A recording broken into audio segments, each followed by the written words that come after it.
Generally speaking, we try not to judge each other. It's one of the things that we learn from our Christian heritage in the United States, that judge not lest ye be judged. Let he who is without sin cast the first stone. These sort of messages that tell us that we're not wise enough to know necessarily what was right or what was good or all of the circumstances involved. And when we go to judge someone else, we bring all of our ignorance into that judgment. And so perhaps as a general rule, it's just best if we don't judge other people at all. This is often treated as the highest form of tolerance, a kind of humane-sounding open-mindedness, moral maturity, something that wise people do. They understand that you can't judge everything, and so they don't. Fools think that they're smarter than everyone else, and they make judgment calls about anyone and everyone all the time. And so we have this sort of reverence for toleration, this idea that we can't judge other people. Except we judge other people constantly. We judge their actions. We judge their behavior. We judge their intentions. Even saying the words, "don't judge others," is itself a form of judgment. You're judging other people for judging other people. So what are we really talking about here? I mean, think about the last time somebody cut you off in traffic while you were driving. You judged them. You definitely judged them. And what's more is you felt right to do so. They shouldn't have cut you off. They did something wrong. They violated the law, something. You have some reason why your judgment was appropriate and accurate. So there's this strong tension here between our impulse to judge people and the supposed wisdom of toleration. Let me just ask the question, is tolerance about withholding judgment entirely? Is that really what we mean when we say we should be tolerant? Or is it about judging people differently? Maybe applying some kind of standard or having a certain attitude towards things that are different? Or is it simply about refusing to act on our judgments? Are we just supposed to make quiet decisions about people and their motives and things like that, and yet never do anything about it? Just stop at the point where it becomes an action that we take. In the end, I think we're going to want our judgment calls, but we're also going to want a certain level of tolerance. So our central question becomes, how can I judge other people and still be a tolerant person? Or does tolerance really require this sort of moral silence? Since this question touches on things like free speech, politics, culture wars, and just regular everyday life, how we answer it is going to determine whether tolerance protects a kind of pluralism, where we have diversity of viewpoints, we tolerate a diversity of viewpoints, or if we're going to get rid of pluralism and instead focus on a single monastic way of living life. This is the one and only path, and anyone who deviates from it will be punished mercilessly. Welcome back to American Socrates. I'm your host, Matt Rupert. Today we're talking about tolerance, that idea of live and let live. Tolerance, to be understood correctly, is not the same thing as approval. In fact, to tolerate something, you have to dislike it or reject it on a fundamental level, but you're still going to allow it. You're not going to have a problem with other people doing it. It's just that you don't think it's a good thing. You would never do that. If you don't like chocolate ice cream, it's not like you're saying anyone who eats chocolate ice cream should be punished. They have done something wrong. You tolerate other people eating chocolate ice cream. It's just not for you. So if you approve of something, tolerance isn't really required here. We only need tolerance when we don't like something. And we have to decide whether we should ban it for everybody or whether it's just not for us. Now, tolerance emerges typically in societies with deep held disagreements where they're not all connected, they're not all unified. Robust societies, diverse societies, large societies, typically the kinds that build nations and empires and things like that. You see religious conflicts develop in these places. Like that's the classic case is, different religions, each one claiming to be the one and only true religion. And then the infighting among the different religions, and how are we supposed to solve this problem? Well, that's where tolerance comes in. We're going to let everyone worship their own way, where no one is going to be allowed to force anyone else to believe what, they don't want to believe, because then it just becomes an internal fight, a war within the society over which religion we have to adopt. So fundamentally, tolerance is tied to a sense of unity. It is tied to a sense of being together. And it solves the problem of how we're supposed to live with each other without wanting to kill each other or dominate each other or force each other to live exactly as we do. So tolerance, again, presupposes judgment. We know we judge people. We are always going to judge people. We're always going to say anyone who does something differently than what I would do must, on some level, be wrong. I do everything the correct way. And so you have to already think something is wrong or false or a mistake in order to have tolerance to begin with. Otherwise, there's nothing there to tolerate, right? So to make this a little more concrete, if I tolerate your beliefs about God or politics or what the good life looks like, that doesn't mean that I think they're necessarily correct. In fact, I might think you're wrong about that. It means that I don't think disagreement alone justifies my use of coercive force to force you to do something different. So tolerance in this sense is one in which you are allowing other people, like legally, politically, whatever, to follow their own practices, even when you think that they're wrong, they're a mistake. Like if you think that smoking cigarettes is bad for people and that really nobody should be smoking cigarettes, but it's not so bad for people that we need to force them to stop, right? That's tolerance. That's what we're getting at here. So judging beliefs is different from attacking people as well. Like we can condemn ideas or we can deny dignity. In other words, like I can come in and I can say like, well, I think smoking cigarettes is wrong and here's all my reasons why. That's very different from attacking you as an individual and saying like, well, you're not smart enough because you smoke. Like you're an idiot who doesn't understand health. Those are two completely different things.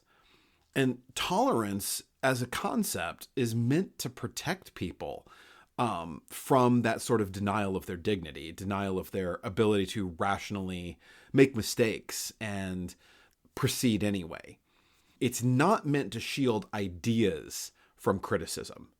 In other words, we ought to be allowed to attack any idea as an idea, but we're not allowed to attack people. Like that's not the idea here. Tolerance is supposed to protect the individuals, not their beliefs or their way of doing things. Now, this obviously connects to free speech. Speech protections exist precisely because disagreement exists. Someone is out to tell you that you're wrong. No matter what you do, no matter what you believe, somebody is out there is going to say you're absolutely dyed-in-the-wool wrong and that you need to change your beliefs immediately. Free speech, then, can be seen as a form of tolerance. It is the idea that we are going to tolerate other people's positions on things. That if it doesn't harm us directly, we should just allow them to have their opinions, to judge things as they will, to argue the things that they would argue for, to criticize us and our beliefs as they see fit. Silence, then, is the opposite. Silence, in the form of censorship in this case, is an attempt at not tolerating certain ideas and certain beliefs. So, again, we find this tension between tolerating ideas and beliefs and the idea of needing to force people or censure them for the things that they do believe. Now, tolerance requires a certain moral confidence in yourself, which is interesting, right? Because a lot of people out there tend to be very intolerant of other people's beliefs, other people's faiths, other people's way of doing things, and then claim that their faith is unshakable. It's solid and intact. The reality is if your faith is pretty solid and intact, you can tolerate quite a bit. If you need other people to conform to the way you do things, the way you believe it, chances are your actual moral confidence is pretty fragile. It's weak. If you need, like political power systems to reinforce your racial beliefs or your religious beliefs or your economic beliefs, you don't really have a lot of faith. You must know that what you believe well enough to restrain yourself from censuring others. You have to feel intact. You have to have a sense of integrity in order to allow other people to do something different from you. It's one of the hardest things to do as a human being, is to allow someone to do things in a way that you don't think is right or best or appropriate.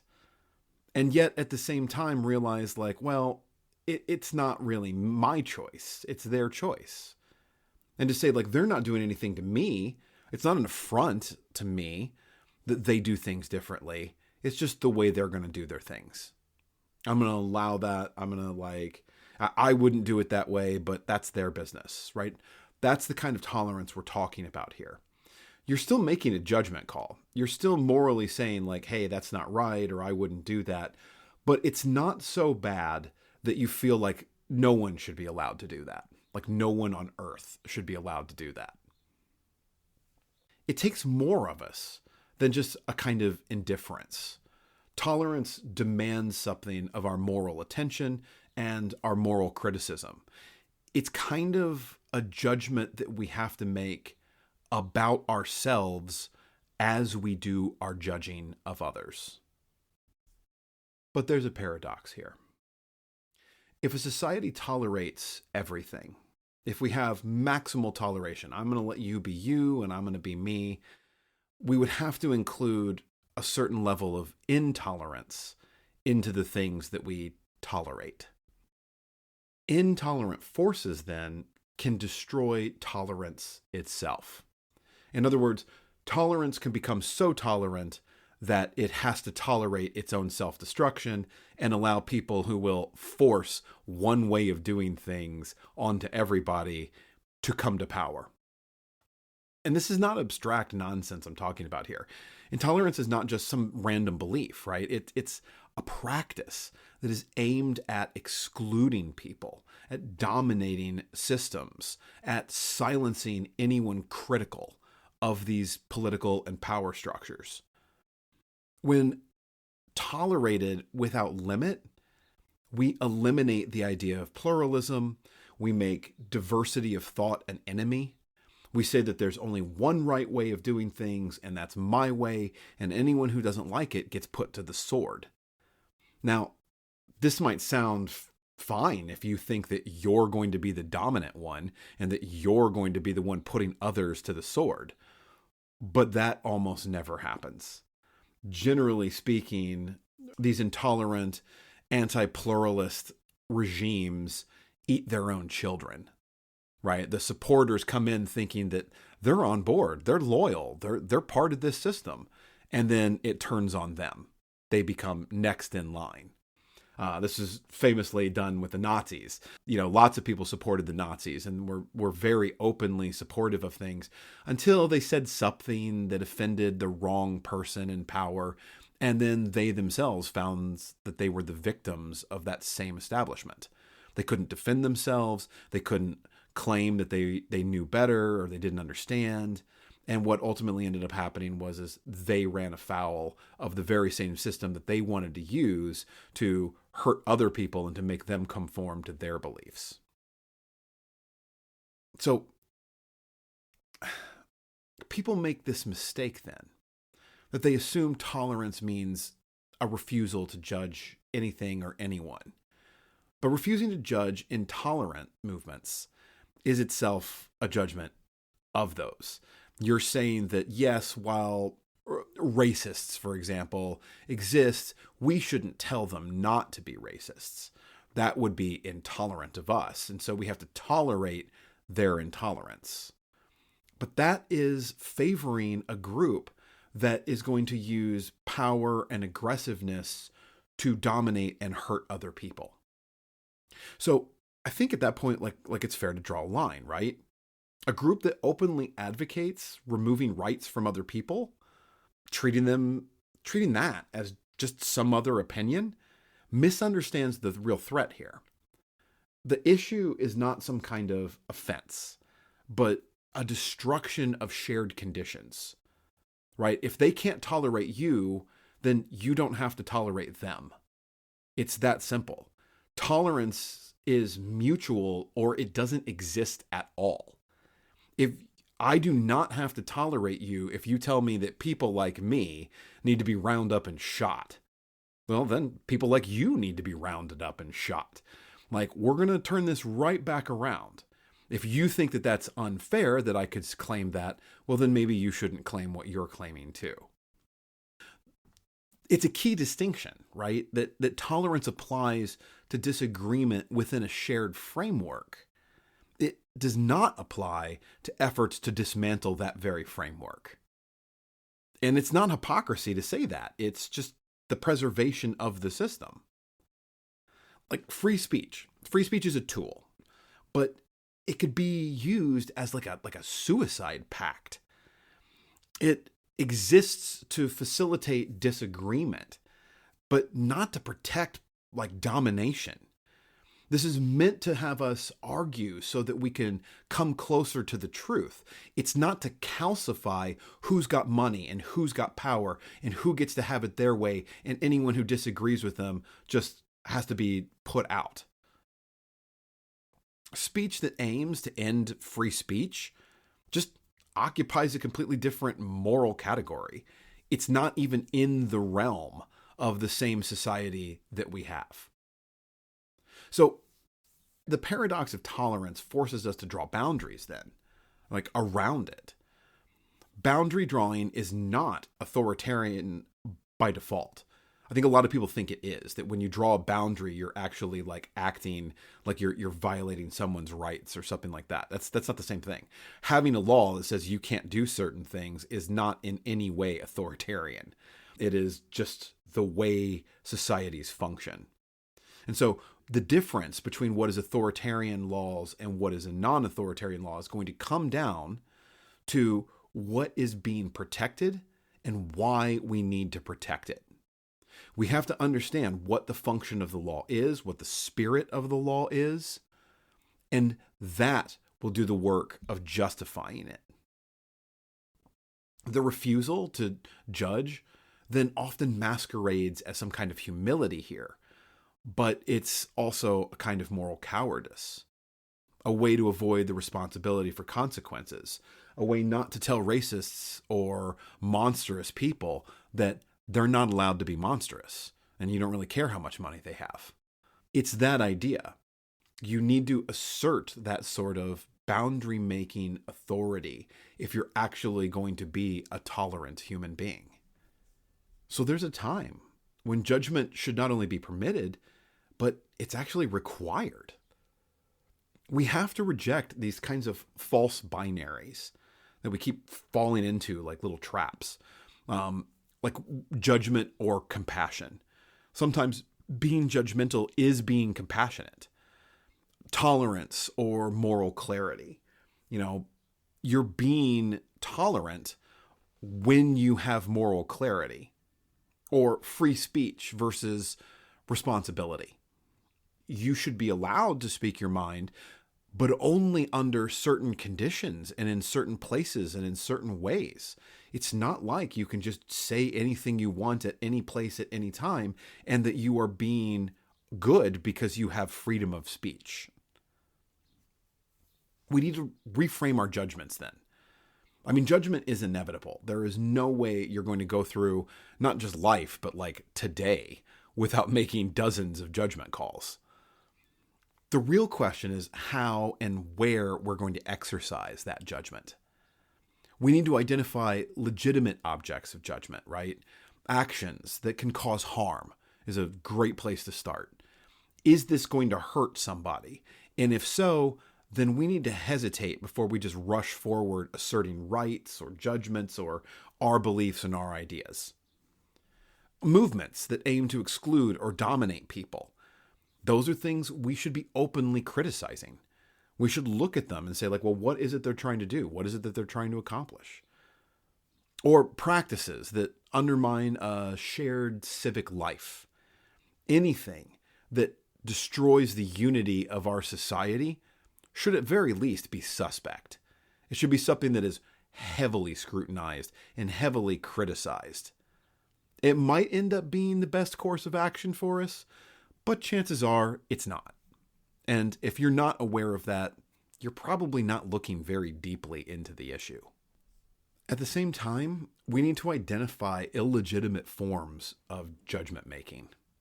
When people reduce someone entirely to their own worst beliefs, right? The mistake that this person makes. Like, when you say that someone's a racist and you don't really think about them in terms of anything other than the fact that they hold racist beliefs, you're guilty of doing this, right? Even the worst racists are decent people in other ways, right? They need to lose the racism. That's what makes their actions monstrous. But just because you're racist doesn't mean you couldn't be like a good dad or a fine coworker or a great friend. You could be all those things and still be racist. The idea then is to carve out the racism because that's the part that's a problem, right? You could also be a terrible father, but not a racist. You know, it's the action, it's the aspect of that person. And we don't want to reduce people down to just that worst part. We need to treat disagreement then not as a moral contamination, but as a way of getting at certain actions or beliefs that are problematic. This way, we're using judgment as a responsibility rather than a performance. We don't want to be judging people to look like we're better than them.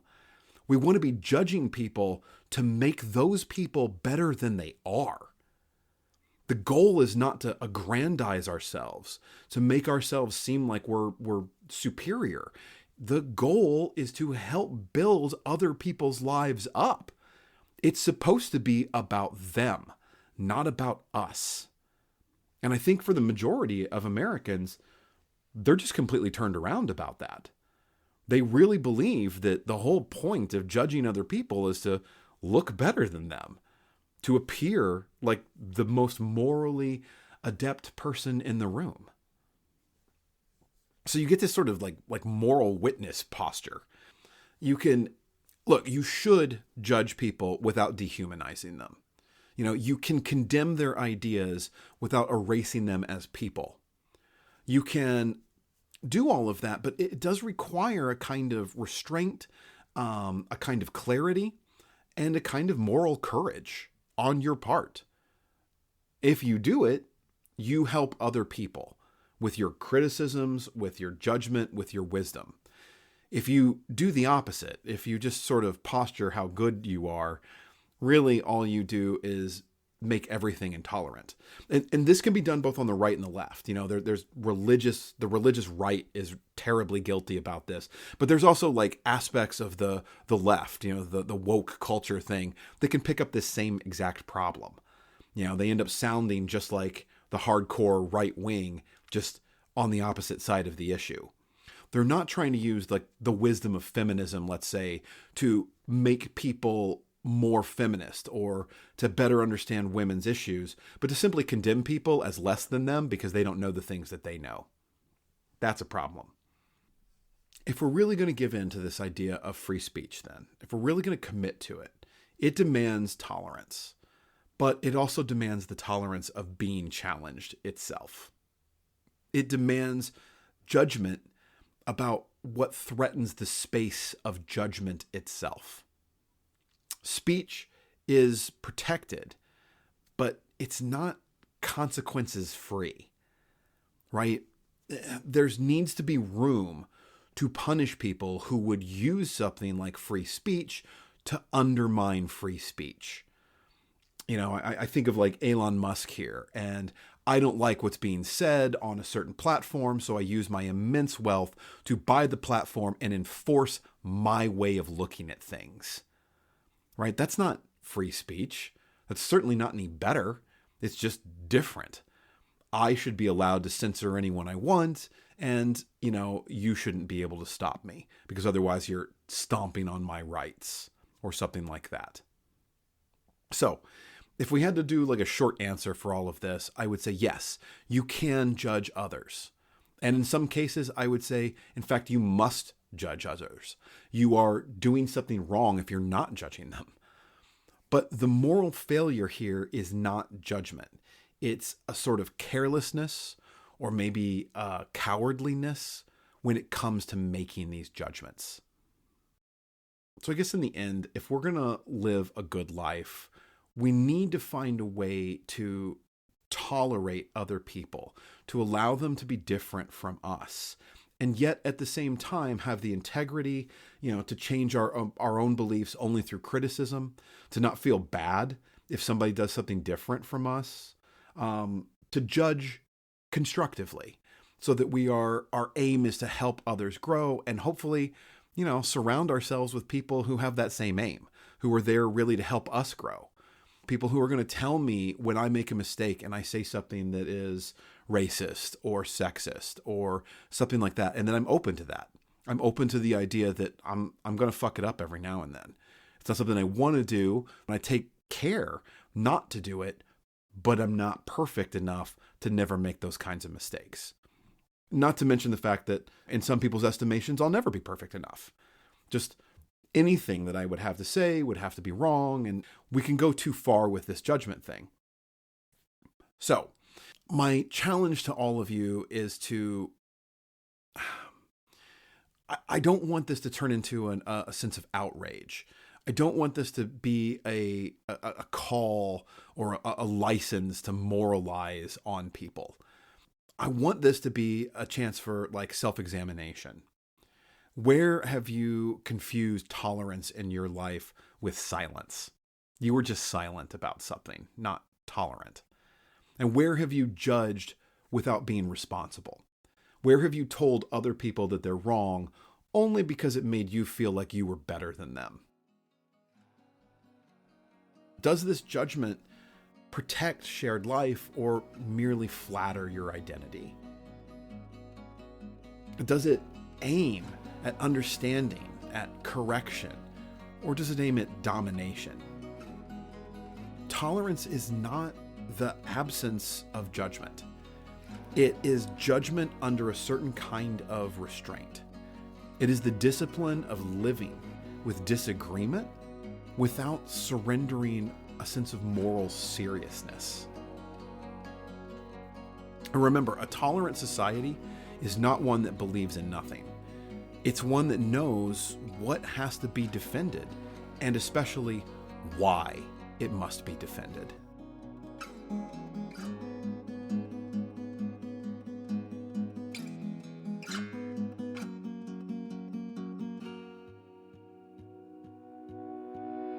Thanks for tuning in to American Socrates. If today's episode of Philosophy got you thinking in new ways, make sure to subscribe so you'll never miss an episode.